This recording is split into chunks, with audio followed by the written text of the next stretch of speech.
ఇద్దరు భార్యాభర్తలు జీవిస్తూ ఉన్నారు. భర్త ఒక రోజున ఒక ఆఫీస్కి వచ్చి ఆఫీస్లో ఒక ఆయన కూర్చుని ఉంటే ఆయన చెబుతున్నాడు, సార్ నాకు ఒక కష్టం వచ్చింది అన్నాడు. ఏంటి బాబా కష్టం? నా భార్య కనబట్టం లేదండి, ఇంట్లోంచి వెళ్ళిపోయిందండి, నా భార్య కనబట్టం లేదండి అని కంప్లైంట్ చేస్తూ ఉంటే ఆయన అన్నాడు, బాబు ఇది పోలీస్ స్టేషన్ కాదురా ఆయన, నువ్వు రాంగ్ ప్లేస్కి వచ్చావు, పోస్ట్ ఆఫీస్కి వచ్చావు. నువ్వు పోస్ట్ ఆఫీస్లో మేము ఉత్తరాలు పోస్ట్ చేస్తూ ఉంటాము, లేకపోతే ఎవరైనా డిపాజిట్ చేస్తుంటే వాటి విషయంలో పనిచేసే పోస్ట్ ఆఫీస్, కానీ ఇది పోలీస్ స్టేషన్ కాదంటే అప్పుడు ఆయన అన్నాడట, సారీ సార్, ఆనందంలో ఎక్కడికి వెళ్తారో తెలియలేదు అన్నాడట, సంతోషంలో ఎక్కడెక్కడ తిరుగుతారో తెలియట్లేదు అన్నాడట. చాలా కుటుంబాల్లో ఇలాంటి పరిస్థితులే ఉన్నాయి. కానీ దేవుని బిడ్డలు ప్రభు వైపు చూస్తున్నప్పుడు కుటుంబ జీవితాల్లో పటిష్టమైన బంధాన్ని దేవుడు ఏర్పరుస్తాడు. నీ లోగటి నీ భార్య ఫలించు ద్రాక్షవల్లి వలె ఉంటుంది, నీ పిల్లలు ఎలా ఉంటారు? ఒలివ మొక్కల్లా ఉంటారు. దట్స్ అన్ ఐడియల్ ఫ్యామిలీ, ప్రభు ఆశించే కుటుంబం. అలాంటి కుటుంబ వ్యవస్థలో మీరు అందరూ స్థిరపడాలని మనస్ఫూర్తిగా నేను ఆశిస్తున్నాను. గ్రంథాలు తెరుద్దాం, బైబిల్ తెరవండి. లూకా శుభవార్త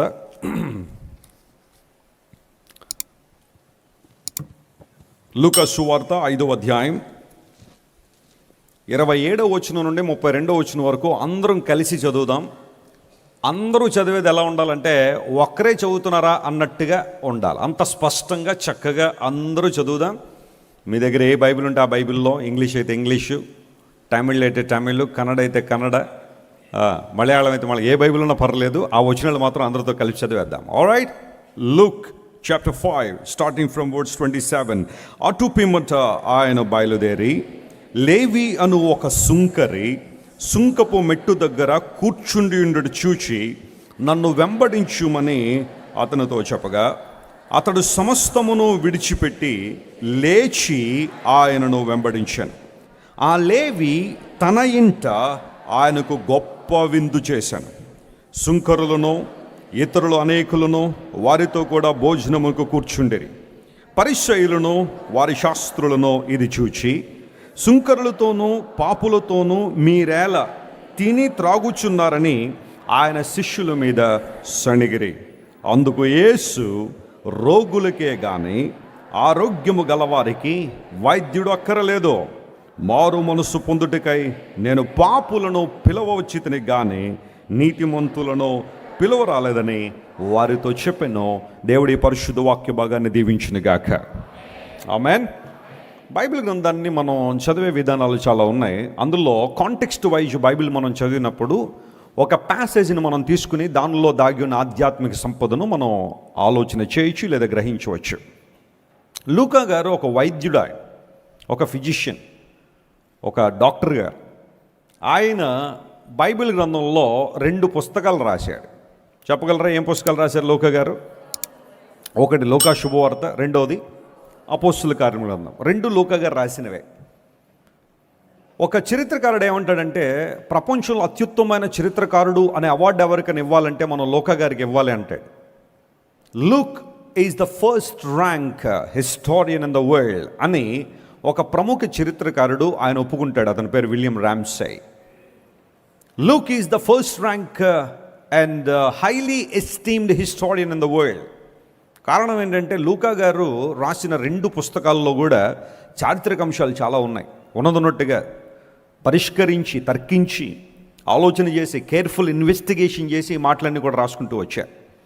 చాలామంది ఏమనుకుంటారంటే బైబిల్ అంతా కూడా కల్పితం, యేసు ప్రభువుని గురించిన విషయాలన్నీ కూడా కల్పించి రాసుకున్నారు, ఆయన హైలైట్ చేశారు, ఆయన దేవుడు అని చెప్పి చాలా విషయాలు రాసుకుంటూ వచ్చారు. ఇవన్నీ నమ్మశక్యం కాదు అని కొంతమంది వాదించే వాళ్ళు ఇప్పటికీ ఉన్నారు. కానీ లూకా గారు అందుకనే తన యొక్క సువార్తను మరియు అపోస్తుల కార్యములు రాస్తున్న సందర్భంలో నేను పరిష్కారముగా తెలుసుకున్న విషయాలు అనే మాట వాడాడు. After a careful and a splendid investigation. ఇది ఏవో తోచినట్టు రాసేసినవి కాదు, వాస్తవంగా ప్రపంచం ముందు ఉంచారు. కాబట్టే సువార్తలలో దాగి ఉన్న ఆధ్యాత్మిక సత్యాలు ఇప్పటికీ అనేక మందిని ప్రభావితం చేస్తూనే ఉన్నాయి. యేసు ప్రభు జీవిత చరిత్ర అంతా కూడా మనకి ఎప్పుడూ ఆదర్శప్రాయమే. ఆధ్యాత్మికంగానో, శారీరకంగానో, మానసికంగానో ప్రభు మాటలు, ఆయన జీవితం మనకు ఆదర్శప్రాయం. అయితే యేసు ప్రభు వారు ఆయన ఈ లోకంలో ఉన్న కాలంలో శిష్య బృందాన్ని ఏర్పాటు చేసుకున్నారు. ఆ ఏర్పాటు చేసే ప్రక్రియలో అప్పటికే కొంతమందిని ప్రభు పిలిచాడు.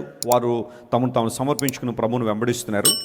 అయితే యేసు ప్రభు వారు బయలుదేరి లేవి అని ఒక వ్యక్తిని సుంకపు మెట్టు దగ్గర, ఒక ట్యాక్స్ బూత్ దగ్గర ఒక ట్యాక్స్ కలెక్టర్ ఉన్నాడు. అతను చూసి నన్ను వెంబడించు అని చెప్పగానే మారు మాట్లాడకుండా, ఏ విధమైన డిలే లేకుండా ఉన్న పాటున అతడు లేచి యేసు ప్రభువును వెంబడిస్తున్నాడు. అంత మాత్రమే కాకుండా తన ఇంటికి ప్రభువుని పిలిచి ఒక గొప్ప విందు చేశాడట. గ్రేట్ ఫీస్ట్ అని ఒక ట్రాన్స్లేషన్లో, బాంక్వెట్ అని మరొక ట్రాన్స్లేషన్లో, ఏ గ్రేట్ డిన్నర్ అని మరొక ట్రాన్స్లేషన్లో ఆ గొప్ప విందుని గురించి వివరించబడ్డాయి. అండ్ ఐఎమ్ ష్యూర్ మత్తయి లేదా లేవి అనబడే వ్యక్తి ఒక గొప్ప విందు ప్రభు కోసం చేశాడు. అయితే యేసు ప్రభు విందుల్లోకి వెళ్తాడా? ఆయనకు విందులు అంటే ఇష్టమా అంటే, యేసు ప్రభు జీవించిన కాలంలో కొన్ని విందుల్లో ఆయన పాల్గొన్నారు. ఎందుకంటే శుభ్రంగా తినేసి వాళ్ళు పెట్టినవన్నీ తినేసి ఎంజాయ్ చేద్దామని కాదు, అక్కడ కూడా ఏదో ఒక దివ్య సందేశాన్ని లోకానికి అందించాలని యేసు ప్రభు ప్రయత్నాన్ని మనం ఆ తర్వాత వచనాల్లో గమనిస్తూ ఉంటాం. యేసు ప్రభు లేవి గృహాన్ని ఒక చాపెల్గా మార్చి అక్కడున్న వాళ్ళందరికీ ఒక దివ్య సందేశాన్ని ఇచ్చారు. ఒక ఫిజీషియన్ అవసరం రోగులకే కానీ ఆరోగ్యం గల వారికి అక్కర్లేదు. అందును బట్టి నేను ఈ లోకానికి ఎందుకు వచ్చానంటే, మారు మనసు కావాలనుకున్న వారికి వారిని పిలవడానికి వచ్చాను, కానీ నేను నీతిమంతుణ్ణి, నేను పరలోక రాజ్యం వెళ్ళడానికి నా మంచి క్రియలు నాకు సరిపోతాయి అనుకున్న ఏ ఒక్కరి గురించి నేను రాలేదని యేసు ప్రభు చాలా స్పష్టంగా అక్కడ తెలియజేశారు. That's what we rate.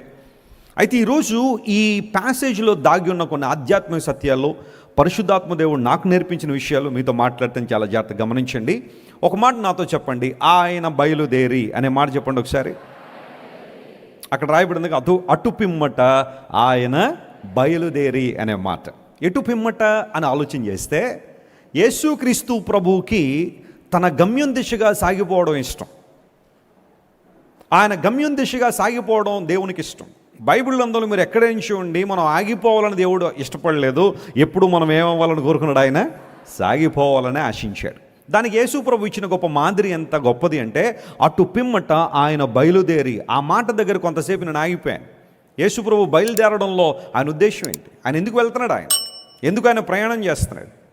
మీరు ఇంటికి వెళ్ళిన తర్వాత కొంచెం అవకాశం ఉంటే, ఓపుకుంటే ఆ పై వచనాలని మీరు చదివితే జాగ్రత్తగా గమనించండి.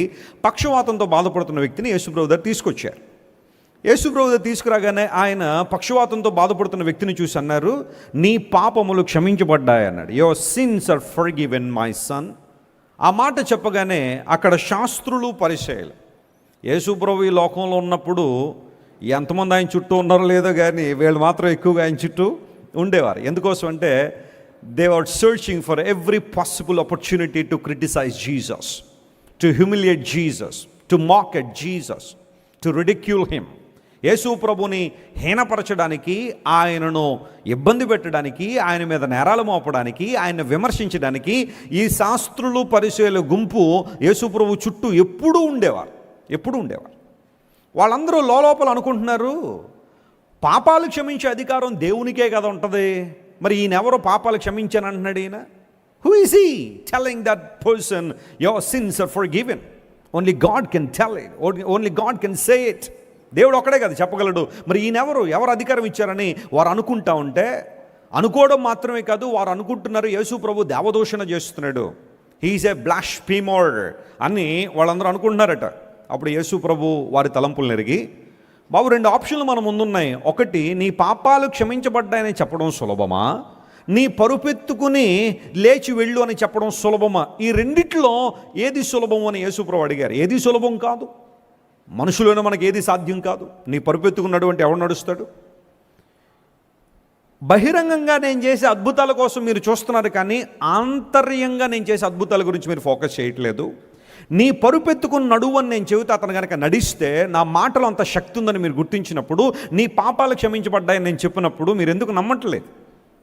నా మాటకు అంత పవర్ ఉందని మీరు ఎందుకు గుర్తించట్లేదని యేసు ప్రభు వారిని ప్రశ్నించి, ఆ వ్యక్తి వైపు తిరిగి నీ పరుపెత్తుకుని నడవనగానే వాడు పరుపెత్తుకుని గంతులేస్తూ దేవుని మహింపరుస్తూ వెళ్ళిపోయినప్పుడు అక్కడున్న వాళ్ళందరూ కూడా దేవుడు వారందరూ ఆశ్చర్యపడ్డారట. వారందరూ గొప్ప వింతలు మనం చూస్తున్నాం ఇక్కడని ప్రభువుని కీర్తించడం ప్రారంభించారు. Listen to me. అటు పిమ్మట యేసు బయలుదేరనే మాట దాని ఆంతర్యం ఏంటో తెలుసా? మనందరం నేర్చుకోవాల్సిన మొదటి పాఠం, జాగ్రత్త వినండి.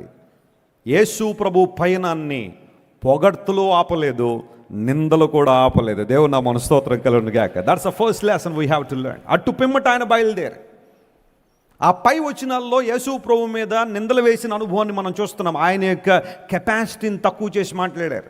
Who are you? Who are you to save somebody? Who are you to forgive somebody? Who are you to lift up somebody? Who are you to heal somebody? Yesu Kreestu ప్రభు యొక్క దైవత్వాన్ని, ఆయన మహోన్నతమైన అనుభవాలను, ఆయన గొప్పతనాన్ని శంకించి మాట్లాడిన గుంపు ఒకళ్ళు ఉన్నారు. వారు యేసు ప్రభు పైన ఆపగలిగారా? ఆపలేదు. మరి నువ్వెందుకు ఆగిపోతున్నావు? ఎవరు ఏదో అంటున్నారని ఎందుకు ఆగిపోతున్నావు? నువ్వు నిందలేస్తారండి, వెసిలి గారు అవమానిస్తున్నారండి, తక్కువ చేసి మాట్లాడుతున్నారండి. మాట్లాడతారు, ప్రజలు ఉంటారు అలాగా. ఆ కాలంలో ఉన్నారు, ఈ కాలంలో ఉంటారు, ప్రభు వచ్చేదాకా ఉంటానే ఉంటారు. వాళ్ళని ఒక్కరు కూడా ఆపలేరు. అయితే నువ్వు చేయాల్సిన పని ఏంటో తెలుసా? మనుషుల్ని గురించి చెడ్డగా మాట్లాడుతున్నారనో, తక్కువ చేసి మాట్లాడుతున్నారనో, హీనపరుస్తున్నారనో నీ ప్రయాణం నువ్వు ఆపాల్సిన అవసరత లేదు. You have a mandate, you have a destiny, you have a purpose, you have to move on.